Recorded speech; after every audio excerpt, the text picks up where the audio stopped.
Hello friends, welcome to episode 9 of ICS Super-Sunday. A big thanks again to all of you for being a part of this journey.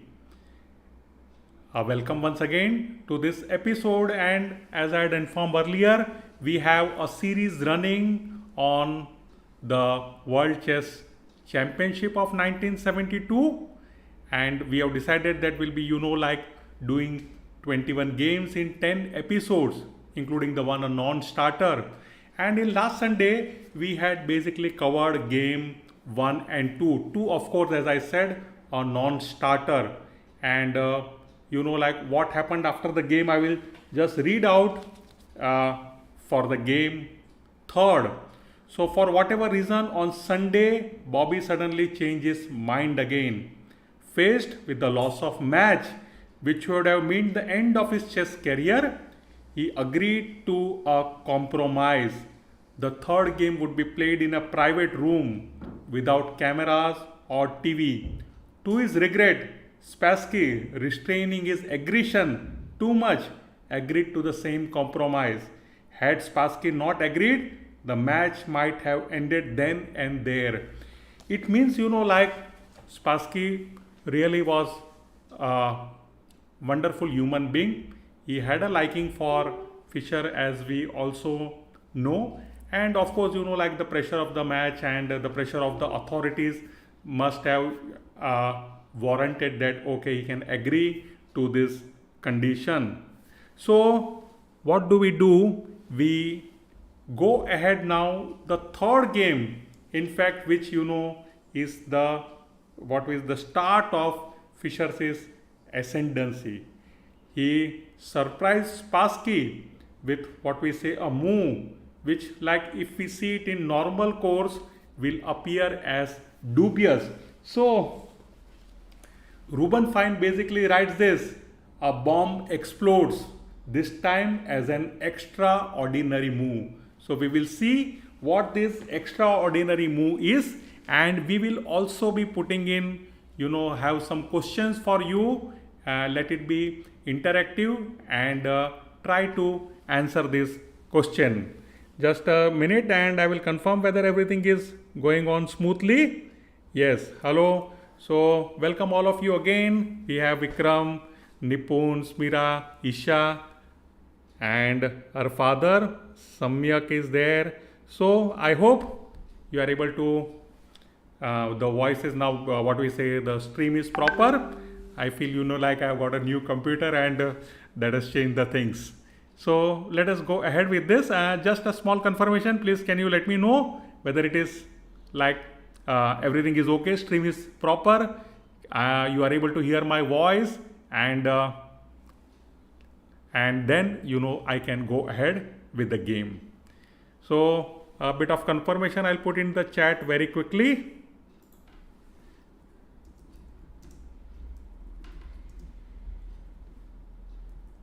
Here I thank you, Smira, so for confirming, and here too I can see that it is excellent connection. Oh, Chetan is there, so Chetan takes care of me. Thank you very much.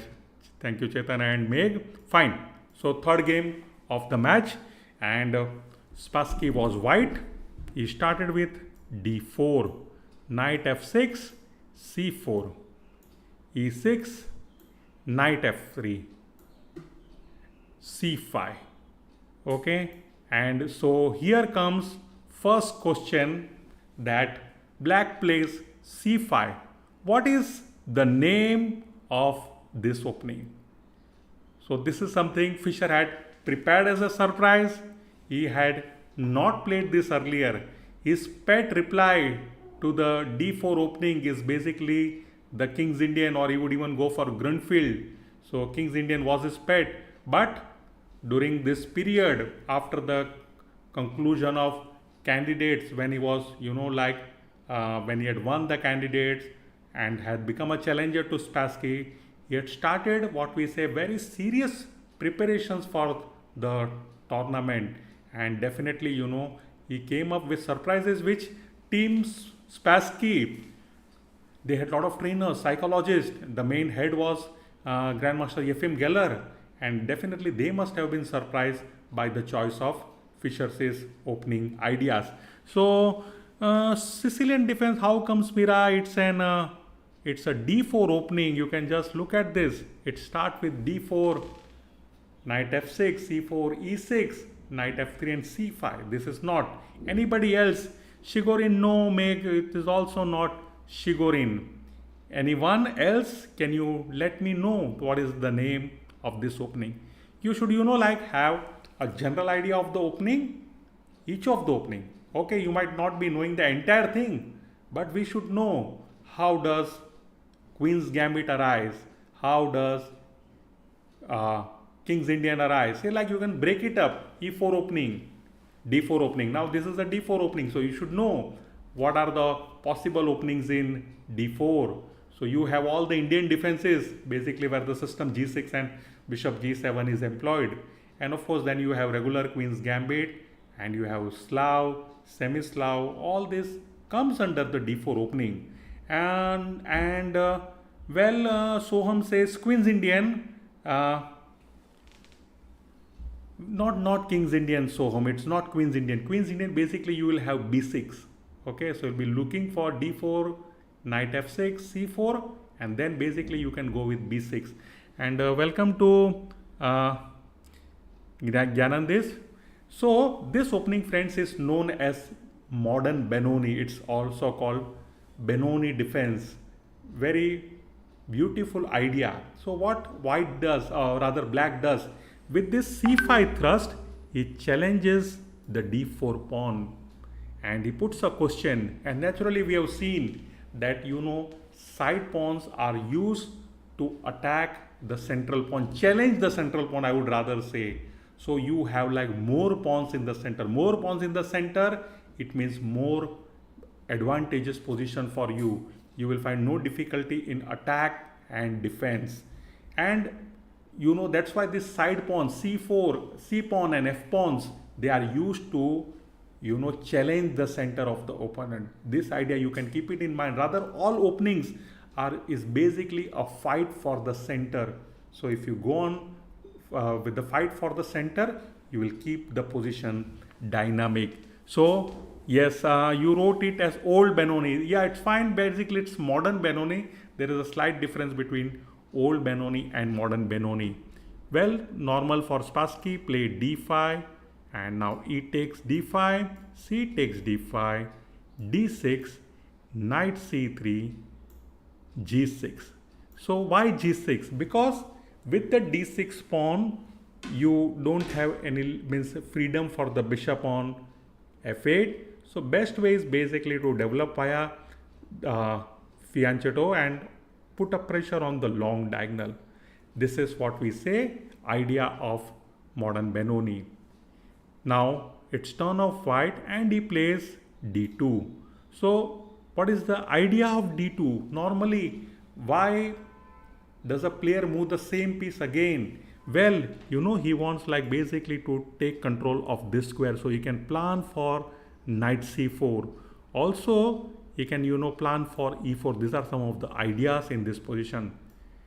nb d7, e4, bishop to g7, bishop to e2. So now players are concentrating only on development. Team Spassky was very confident. They already had a cushion of 2-point lead, and now just needs to score 10.5 from the remaining game. 2 point is a big lead.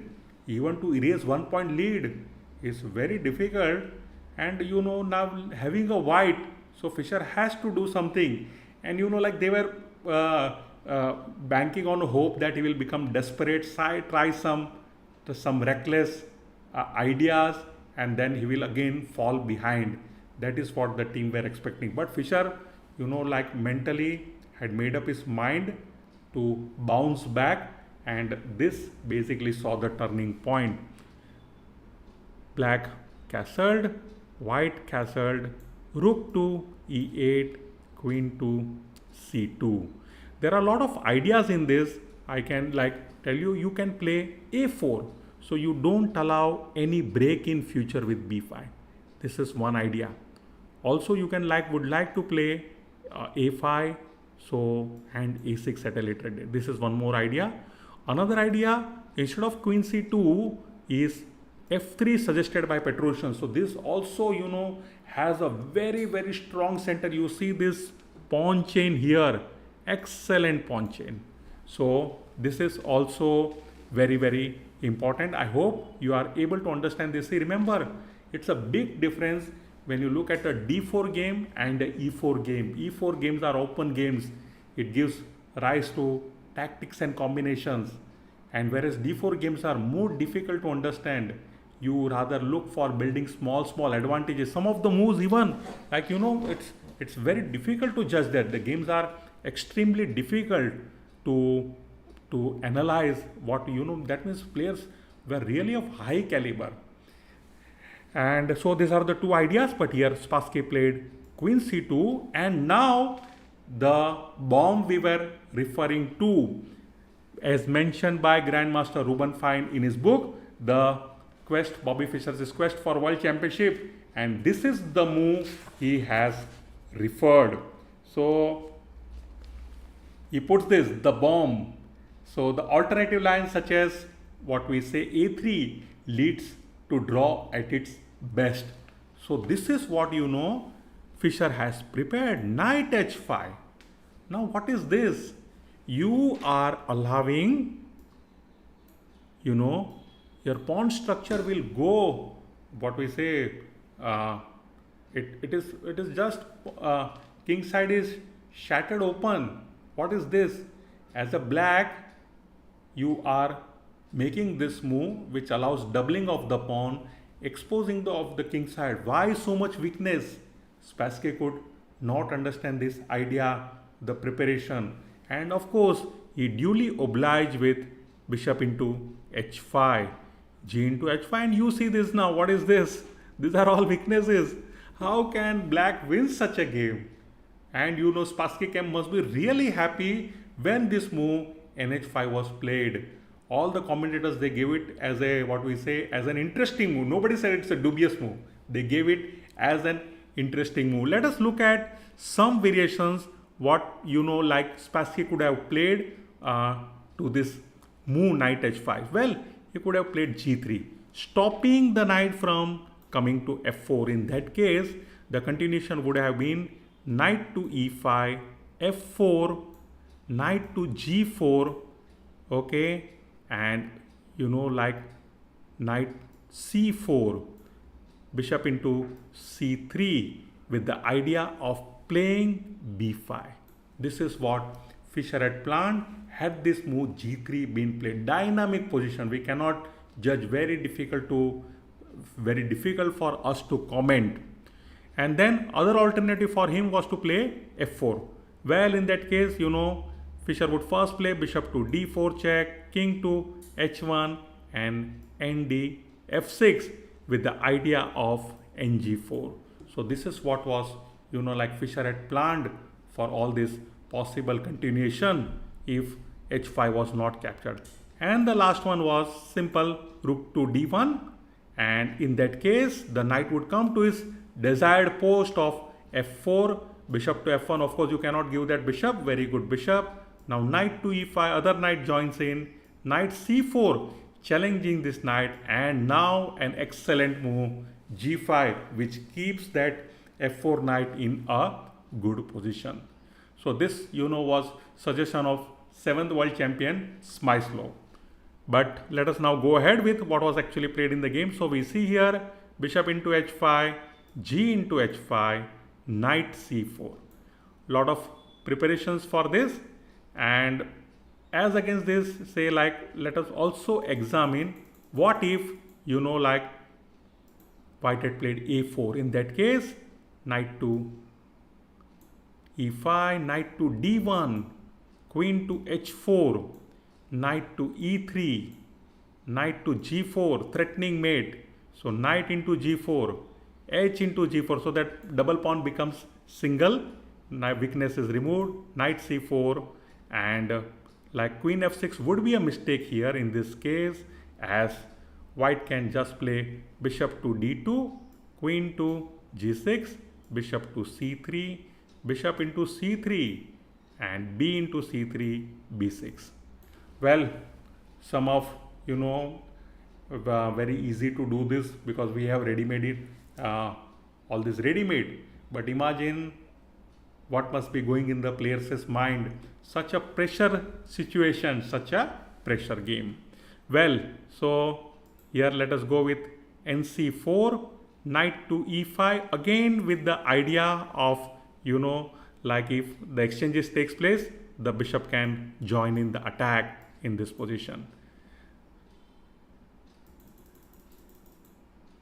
White did not exchange, knight e3, queen to h4, and now Fischer started bringing his piece towards the king's side, started attacking. Bishop to d2. There were other suggestions, like white could have played a simple f3, then everything is guarded. Or maybe instead of f3, he could have even played knight to what we say b5 in this position. So in that case, d6 is attack in here, then black has no choice but to bring his queen back, and the game can continue with a4, a6, knight c3, b6. These are some of the ideas. But here again, Spassky played bishop to d2. Now knight g4. And what you are threatening is, you are threatening queen into h2, simple, mate. Now one question, which is like, what if instead of, see, let us go back to bishop d2 and we see that black played knight g4. What if he had played knight f3? Come on, this is not a good move. Why did Fischer reject this? It appears with knight f3, you are immediately getting checkmate threat. Can you find out that why Fischer rejected this move? What would have happened? How would Spassky have continued in this position? This would have been a one game for him, and that is the reason enough that Fischer rejected knight f3 check, did not go for this pawn sacrifice, instead played knight g4 with a simple threat, of course allowing the exchange of the knight. So this is what I want in this position, that what should be played in this position. Very, very good question, and like it will help you in improving your calculation. That a move which of course like frees the bishop, you're planning the bishop here, all this thing, threats coming in here. So it appears that white cannot stop this mate. Of course now knight has to be captured, otherwise queen into h2 is coming as a mate. So I want that, suppose assuming you are white, what you would have played, how could you have repulsed this threat? Okay, so I agree with all of you in this position that g into f3 is necessary. Then what? And now black brings bishop c5, of course threatening, simple, queen into h2 check and mate. How can white save his game? So this is like a very good question for you to solve, to improve our calculating ability and understand what must have been, what must the players, definitely they must have looked into this. Spassky must have calculated easily. So no, it is not like g into f3, queen g5. No, don't play queen g5 check. If you are playing queen g5 check, king h1, and there is no further threats. Coolly white defends everything, he is a piece up. So this is not correct continuation. My correct continuation is Om, after g into f3, bishop e5 comes. Yes, and now Chetan is correct. Chetan and Om even has said correct, and the one player by name KK, not h3 Isha, it is wrong. So what you can do in this, you can just move away rook f7. Remember, you are a piece up, so you would not mind hesitating in giving up this pawn. So after what we say in this position, queen into h2, you have a flight square. Very easily you can go here. You are a cool piece up. All attack has been repulsed, and basically black can resign. So that's why in this position, Fischer of course rejected this and played knight g4. And now we see this continuation. I hope you understood why knight f3 was not played in this position. So knight g4 forced his knight into g4, h into g4, bishop to f4. What is he doing? He is bringing bishop to a good position. First of all, bishop is attacking this and would also be joining in defense. So like no thrust of pawn here. There were other possibilities, interesting possibilities after h into g4. In this case, you could have tried knight e2, bishop to f5. This was like one very good idea, and if at all it captures, so for example this captures, then rook gets an entry here, so that would be very bad. And well, in that case, here say like knight to g3, and you can continue bishop to g6, rook a e1, h5, and bishop c3. This would have kept the balance. Remember, like Spassky was confident because he was white and he thought that this position is going nowhere for black, but it did not. Let us see this continuation. So bishop f4, queen to f6. Very simple plan. He protected this pawn, threatened this bishop, and can also now prepare h5. Now comes g3. First error, not a good move. Basically, he should have played bishop g3. This was necessary. In that case, black could have continued f5, f3. So making way for the bishop. And now you can play h4 and bishop e1. This was, like Pardi, one of the great Australian player, he suggested this in the analysis.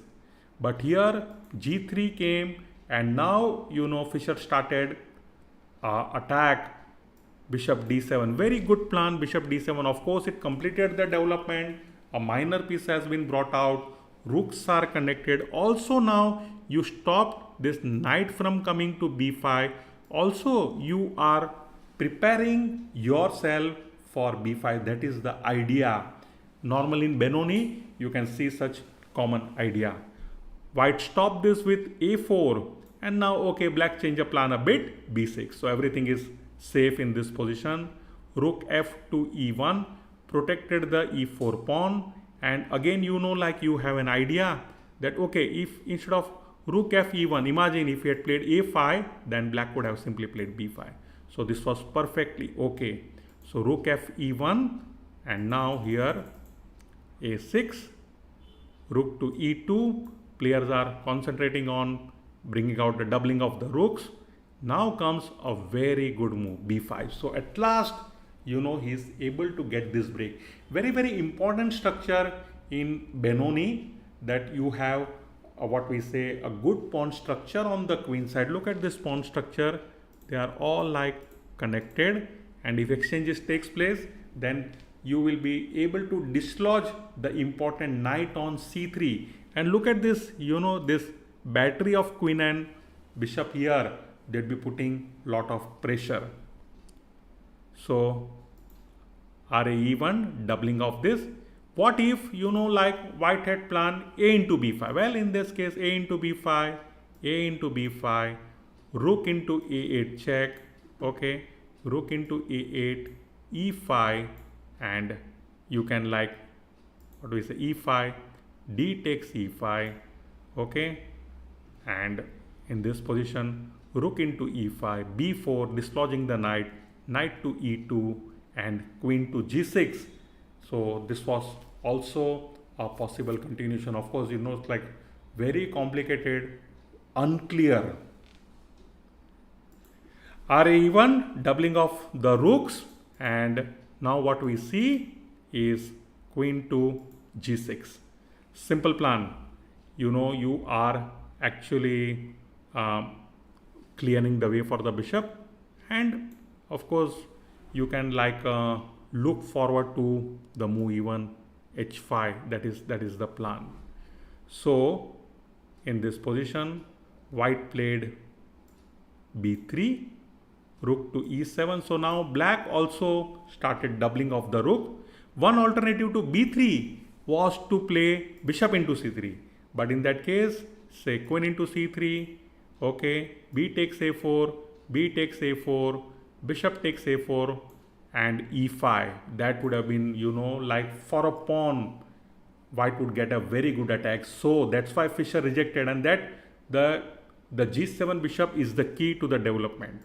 So that's why he played simple, rook e7, queen to d3, putting more pressure on the b5 pawn, rook to b8, defending this, a takes b5, a takes b5, and now we see Spassky playing b4. In fact, this is the only move. So otherwise, like b4 would come and then the knight would be dislodged. So he played b4.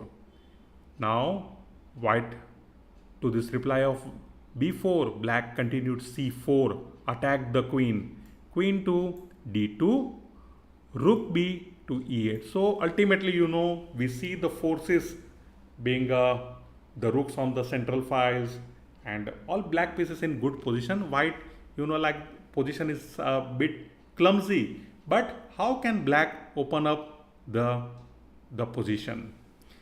And now here white played rook e3. So I have one question for all of you, that is question number 3. We started with question 1, that is what is the name of the opening, and then we got the answer that it's a Benoni defense.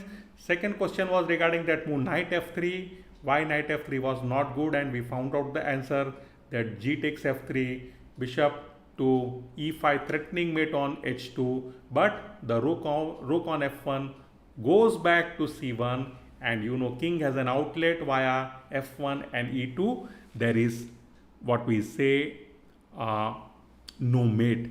So now instead of rook e3, why not bishop g5?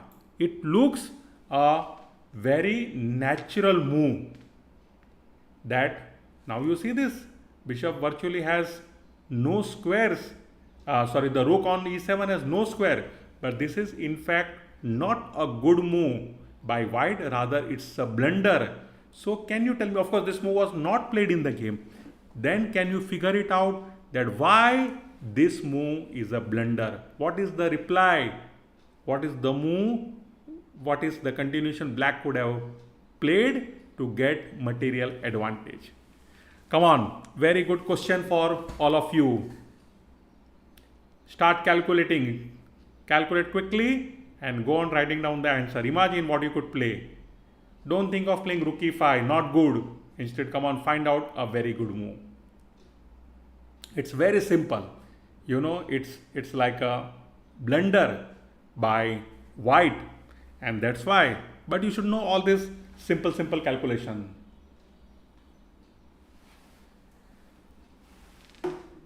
Yes. Rook e5. No, Meg. Rook e5 is not correct.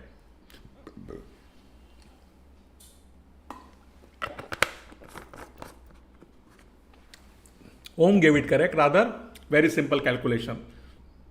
Look at the defender. Who is the defender for the bishop? It's the queen. So simple. Bishop into c3, queen into c3, queen into g5. Lost. White loses a piece. So that's why this move was rejected by Spassky. Simple calculation, but then you can know it's very important to understand such type of calculation. Yes, Nipun, that is very good reply, and then Meg also understood, and then yes, KK also gave it right, and Paras also gave that move. Very good. We move ahead. So we now see rook to e3 as in the original game. Now black's turn. So can you suggest what should black continue? How he can sustain his attack? What he can do? Very important. My question is this one, whether you will go for win of a material. Yes or no? Look at the e4 square. How many times you have attacked it? black is attacking it 3 times. With the rook on e7, rook on e8, that is the x-ray, and queen on g6. How many defenders? Knight on c3, rook on e3, and the x-ray from rook on e1. So 3 attackers, 3 defenders for white. And if one of the defender was eliminated, black can win a pawn. But Fischer rejected this. Why? Can you find out what must have prompted him to go for, means avoid this material win or avoid this line? Very, very important. Yes, KK, that is very good. Fine. So that is my question. Why did Fischer reject this plan of winning a pawn? Definitely there must be something. He must have seen that if I go in for this pawn capture, all my advantage would be nullified. So that is the reason why he did not play this move and opted for another move. So let us, no, that is what I mean to say, Isha and Meg and Paras, that why are you not going in for the capture of the pawn? So that means why not bishop into c3, bishop into c3, and then force queen into c3. That means now there are only 2 defenders for white on this square. It means black can win a pawn. Rook into e4, rook into e4, rook into e4, rook into e4, queen into e4. But the advantage is nullified because for this pawn, white can get a very good attack. There is, you see now, a threat on d6. Of course, d6 was also attacked here, but now this is also a threat, dangerous mating threat. And you see this further threat that if black tries to come and protect by bringing his queen to g6 and stop all this threat, then comes queen d8 and the bishop falls.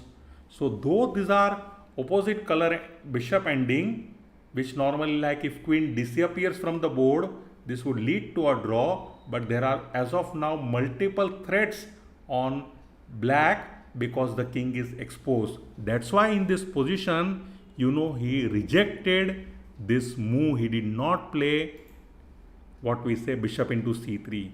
Instead, he went for the attack. h5, very good move. So rook 3 to e2. Spassky would like to get away with a draw, and that's why we were seeing what black can do. King to h7, rook to e3, king to g8. So this, they were analyzing, they were waiting. It was like more of a waiting move. And now here comes a question 4. Analyze bishop into c3. Let us keep this position as it is. And what if bishop into c3 was played? We have seen this is basically leading to the same reply. So bishop into c3, queen into c3, rook into e4, rook into e4, rook into e4, rook into e4, queen into e4, and again that dangerous thrust, queen f6 coming and would have created a lot of problems for black, and that is why Fischer rejected this again.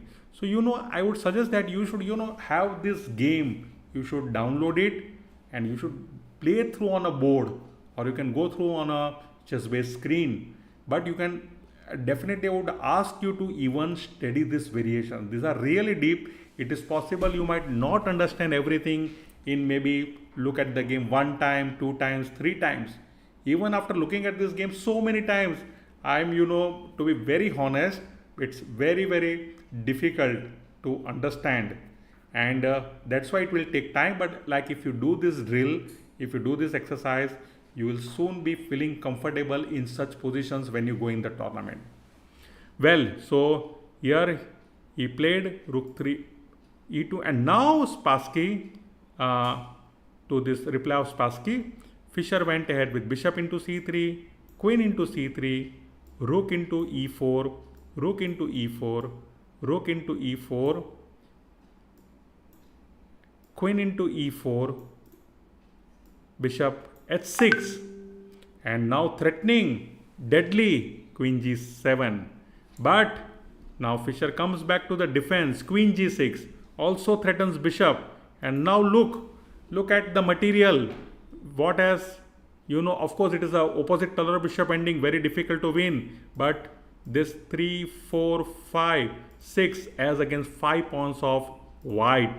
So that is going to make a difference also with the attack. White has to save the bishop, brought it bishop to c1. Now Fischer started creating threats, queen b1. So bishop is pinned. King f1 tries to come out of the pin, and now this bishop gets activated. So there are some dangerous threats being created. You are going to play bishop, what we say, d3 check. So king e2. Now comes queen e4 check. So he has gone out of the pin. So he plays queen e4 check. Queen e3, queen c2. Of course, if queen gets exchanged, then white can hold for a draw even if is a pawn down. And now, for example, in this position, queen c2 check. Instead of queen c2, had he played queen into d5, then queen g5 check would have come. So bishop g6 is not possible, it's under pin. So this was a problem. That's why Fischer rejected this move and played queen c2 check.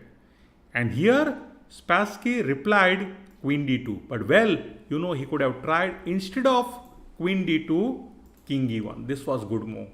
This was suggested by Grandmaster Robert Bryan. So here queen d2, and now we can see queen b3. Then came the error which led to instant resignation of Spassky, a mistake, queen d4. So now here comes the question, but before the question let me just show you this. In this position, queen b3, had he played king e1, then queen f3, queen g5 check, bishop to g6, queen e3, king to h1, king d2, queen into d5, king c3. So this was some of the continuation, but here there was too much pressure. Of course, there was also some sort of time trouble, and in this your Spassky blundered with queen d4. And now what I suggest, that black played a move which led to instant resignation of white, that is Spassky. Can you find the winning move what Fischer had played in that game to reduce the margin? Spassky was leading by 2 points. This was the crucial game, third game. Fischer was playing with black, and this win reduced the margin to just a deficit of 1, which later on Fischer was able to bring it to parity with wins in the subsequent games. So please tell me this move. And I see a lot of replies, but I would not comment immediately. Let me see more replies. What would you play in this position? I'm getting good reply. Remember, the bishop on c1 is a problem. It's unprotected. Queen has gone to d4. He's planning very simple thing. He's planning what we say in this position. He wants to play this and battery, create and mating threats. And he thought nothing is happening. So what I find, yes, and most of you have given correct reply. The winning move is bishop d3, not queen d3. If you exchange queens, then opposite color bishop ending, it should be bishop d3. And queen c2 is also not correct, Paras. So here the winning move is bishop d3. Dangerous move. And now look at all the ideas as to why Spassky resigned in this position. Let us first look at a simple king e3. If he plays king e3, you see virtually there are no squares left for him In that case, black can create a threat of checkmate with queen e1. This is now threatened. You can, of course, first is the bishop, and then you have this deadly move coming here, or the queen e2 and then queen f3. So that's why here you have only one move, queen b2, then comes queen f3, king to d4, queen e4 check, king to c3, and queen e1. This is over, game over. Excellent move. And now what you can try, that if you would try to block it in this position with say queen d2, then queen e5 would checkmate. That was some monstrous threat. It is very difficult to calculate such thing. Very complicated in opposite color bishop ending. These are when queens are there on the board. There are infinity possibilities. Then let us look further. What if he plays in this position king d2? Well, in that case, you will continue queen c2 and then king e1 and queen into c1, check and mate. And then let us go to king e1. Well, in that case, king e1, you can simply play queen into b4, and again problems. You can't go to f1. That means now you have to block. You have to block this with your bishop, and once you play this, there comes what we say queen b1 check, and the bishop is lost. So what we say, a very crucial win for Fischer. It brought a big relief to everybody present over there. They were imagining that with so much pressure, with Spassky leading 2-0, it was like a no contest. And we had also seen that before this match, Spassky had a lead of when they had played their individual encounter. He had never lost to Fischer. They had played 4 times before this World Championship, and in 2 occasions Spassky had won, and then other 2 were drawn. So that means Fischer had never won against Spassky prior to this 3rd game, and that's why it brought cheers around the entire chess fraternity. Yes, that now there is a fight for this. Now the contest is moving ahead. So I hope you must have enjoyed this game. Remember, this was game 3, played on 16 July 1972. Tournament started on first game 11 July, and then the second game non-starter, and this was the 3rd game. So now let us move ahead to the 4th game. As we have decided, I will be covering this entire series in 10 episodes. We have 21 games, and if we remove what we say the second game, a non-starter, a walkover, then we have 20 games to cover. I would be doing this in 10 episodes. This is episode number 2. So like in each episode, we can cover 2 games. So let us go ahead. Thank you, Chetan. Yes, indeed, it's what we say really a wonderful game. Very, very important. Okay. So friends, let us now go ahead to the 4th game. Just a second.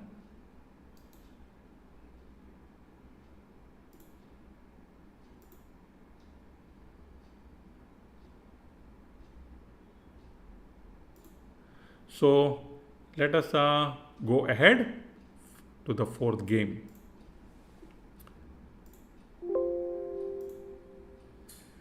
Well, friends, so thank you very much. Chetan, thank you for yes, for encouraging me. That is what I would say. Great. Now, the fourth game. Fischer was white, Spassky was black. This was played on 18th July 1972, and here in fact was a game in which Spassky missed a win. So I'll just come to that comment of the game before we go ahead. Spassky misses a win. That is what being shown here by Grandmaster Ruben Fine, and we will like see at which point did Spassky missed a win. But first of all, a surprise at the start for Team Spassky. Fischer played e4, and this is, you know what, the preparation is all about, the psychology is all about. Fischer never played e4 in the earlier game. This is his pet opening. So Spassky and his team, they were prepared for this, that before the match, that if Fischer plays e4, they had a host of replies ready, and Fischer did not respond with e4 in game 1 even, or say like in subsequent game. So this came as a big surprise for Spassky. Now we see Sicilian c5. Yes, so you know both the players were dynamic and they would not hesitate in playing the line knight f3, d6, d6, a mouse slip, d4, c takes d4, n takes d4, knight f6, a standard Sicilian opening, knight c3, knight c6. So we now come to this move. This is pet of Fischer. He used to play these variations regularly. The key to his mastery in this line. So I'd be putting a question to you. What is the name of this variation in Sicilian defense opening? This is our question number 6 for today. Of course, this is Sicilian defense e4, c5. But when you play this move, bishop c4, it leads to a very famous attacking variation. What is the name of this variation? It has been credited to one player. So who is that player? And you know, of course, Fischer took a liking to this so much that he would regularly employ it whenever, you know, Sicilian was played against him. Thank you, Chetan. Okay. Yes, we know this. Sudhakar is also there. Thank you, Sudhakar. So, what is the name of this opening? Very important for you children to understand the variations in each of Sicilian it's a big opening, lot of lines, and you need to understand what are the possible variations in Sicilian. So like you can have Sicilian dragon, you can have Sicilian c3, okay, you can have Richter Roser, and you can like have what we say. So what is this bishop c4? What variation? What is the name of the variation? Anybody, any idea as to what is the name of this variation? Any player? So I can like see good players, and they can try to tell what is the name of this variation. Well, friends, this variation has been named after a great Russian master by name Sozin. So it's known as the Sozin attack. And Fischer, you know, popularized it so much that, you know, like players were always used to associate the Sozin attack with Fischer. Used to play equally from both the sides. So when someone played as white with bishop c4, he knew how to answer in this. So this is what I am, this variation. Note it, it's called the Sozin attack. e6, very important. You have to blunt this bishop. And now you are also creating some sort of threat. You are going to play knight into e4, and d5. So this was the plan of e6. That's why a normal retreat is bishop b3, no such threat. Black played bishop e7, bishop to e3, black castled, white castled, a6, and f4. These are all, you know, standard opening ideas. Knight into d4, bishop into d4, b5. So you know now bishop gets open, bishop will be developed by a bb7, will be putting pressure on this diagonal. Also, you know, in future black would like play b4 and dislodge the knight from this post. So a3, you have to stop that b4. Now bb7, development continues, queen to d3 and a5. Very good move. You are offering this pawn. Spassky finds a good continuation, and here, like in this position, of course queen cannot capture it, then bishop a6 will come. It will be very dangerous. And Knight of course cannot capture it. We see this reason. If knight captures it, then you know you can have knight into e4. That would also be good for black. So here in this position, Fischer just continued e5, d takes e5, f takes e5, knight to d7, and now knight into b5. So Fischer at last wins a pawn in this, but black gets lot of activity.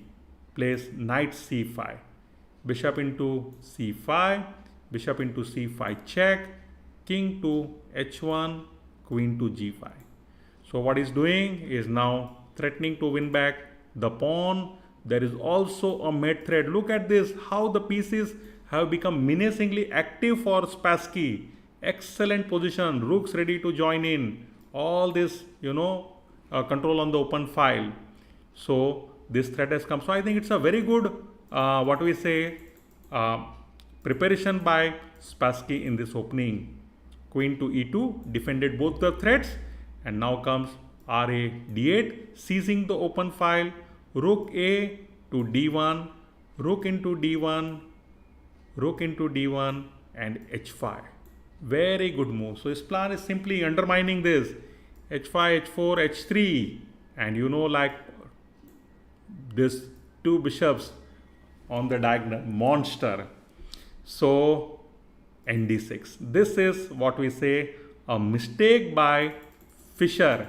He should have not played nd6. Instead, it was preferable that he should have played nd4. In this case, then black can continue h4, knight to f3, bring the pieces to defense, also blunt the bishop on b7. So queen to f4 and h3. This would have kept the balance slightly in favor of black. Black was slightly better. This is what this analysis which was given by former world number 2, the top grandmaster Gentleman. So in knight d6, and now we see bishop staying there, a8 protects itself. White now plays bishop to c4, h4. You see black attack becoming dangerous and dangerous. h3, yet to stop this. Now comes now in this position, black played bishop e3. So is now, going in for a very good plan. You can play bishop f4 and again threaten this pawn here, and then play queen g3, and you mate. So some really dangerous threats are coming. Queen to g4. Fischer went for exchange of the queen, but that allowed black to restore parity. Queen into e5. Okay, he gets back this central pawn. Of course, at the Fischer is able to get the more dangerous h4 pawn, which was like becoming a problem. But now Spassky continued his attack. g5, excellent move by Spassky. Queen to g4, and now bishop to c5. Super move.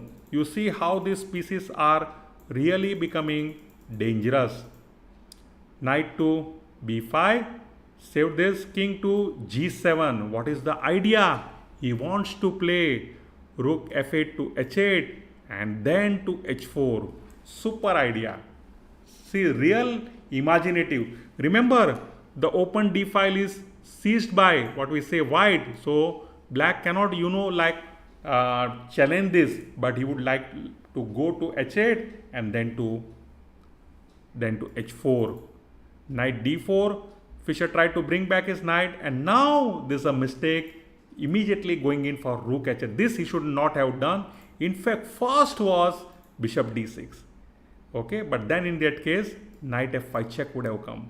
So this was also some sort of possibility. So he played rh8, and now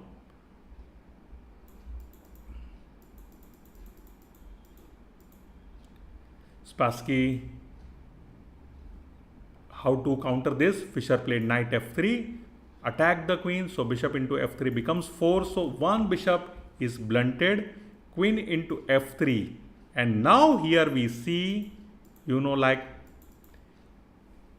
Spassky making an error which allowed the game to, end in a draw. Can you suggest what should be the winning move?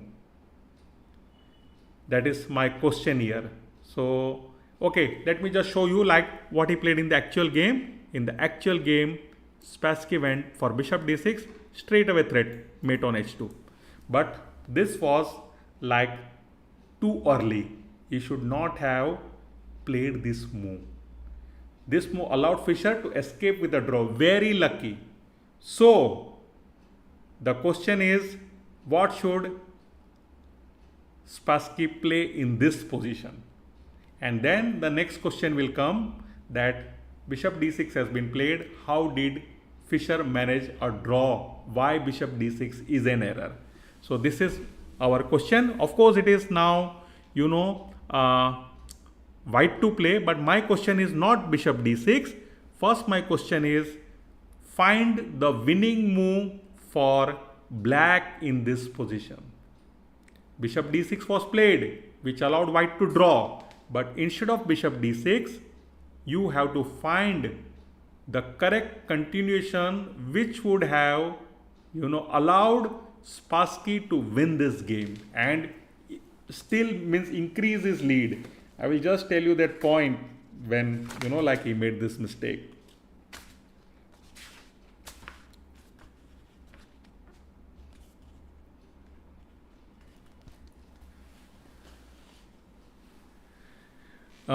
Not e1, okay, no, king g1, no. It is black's turn. Queen into b2, no, don't play queen into b2. That would be too dangerous. Well, I will show you. The winning move would have been, rook h4. Creating lot of threats. You are attacking this bishop. So, it is difficult for white to exchange the queen. In that case, the continuation would have been rook to f1, attack f7. In that case, rook to f4, stopping that threat, queen to e2, putting queen for exchange, rook into f1, okay, and we can see queen into f1, bishop d6 now threatening mate, so king to g1, queen h2 check, king to f2, bishop c5 check, king to e1, queen e5 check, queen e2. I'm just running through the analysis. It's very difficult to understand this.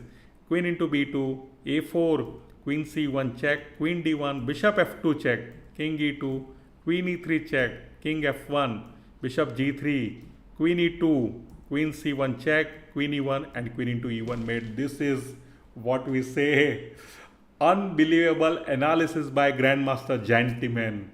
He has analyzed, given a variation of 14 moves for black, that with rh4 Spassky could have continued with his lead. I feel that would have impacted this. In fact, it would have turned the history upside down. Spassky definitely would have that would have boosted his confidence, and I think that would have been point of no return had that move been played. But as in the destiny, played too early, bishop d6 going in for a mate. And now the final question number 8, find the drawing move for white. How did white manage to save this game?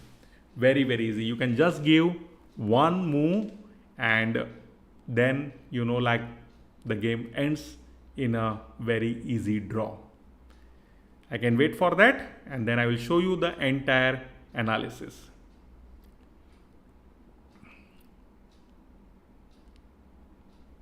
Come on, what is the move?